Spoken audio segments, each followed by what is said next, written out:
അറിഞ്ഞില്ലേ നിങ്ങള്? തിരുവനന്തപുരത്ത് തെരഞ്ഞെടുപ്പ് പ്രചാരണത്തിൽ റോളില്ലാതെ മുൻ മേയർ ആര്യ രാജേന്ദ്രൻ. നിനക്കത് കിട്ടണടാ, കിട്ടണം.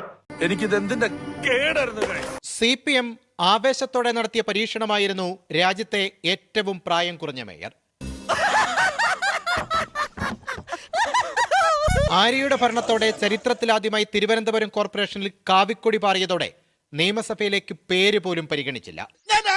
നീ രാജിവെക്കണ്ട, അങ്ങനെ വഴിക്ക് വാ. നിന്നെ ഡിസ്മിസ് ചെയ്തിരിക്കുന്നു. ഇറങ്ങി പോടാ. അങ്ങനെ ഒതുങ്ങിപ്പോയ മുൻ മേയറെ ഇന്നലെ പൂജപ്പുരയിലെ പൊതുയോഗ മൈതാനത്ത് കണ്ടു. സ്ഥാനാർത്ഥി വരും മുമ്പേ സ്ഥലത്തെത്തി. എന്തിനോ വേണ്ടി തിളക്കുന്ന സാമ്പാർ. ഉദ്ഘാടകൻ വന്നപ്പോഴേക്കും കാഴ്ചക്കാരിയായി മൈതാനത്തെ ഒരു കോണിലേക്ക് മാറി.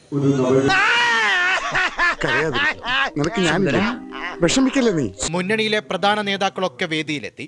CPM ജില്ലാ കമ്മിറ്റി അംഗം കൂടിയായ മുൻ മേയർ അപ്പോഴും കസേരയിൽ പോലും ഇരിക്കാതെ ഒരു മൂലയിൽ തന്നെ. ഇതൊരുമാതിരി അതർ സൈഡ് പരിപാടി.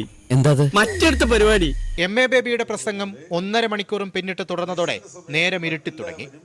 മടുക്കാതെ മുൻ മേയർ അവിടെ തന്നെ നിന്നു.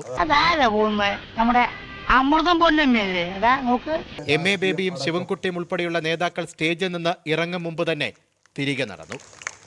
അവന്മാരെ എനിക്ക് കാണണ്ട, വെറുത്തുപോയി.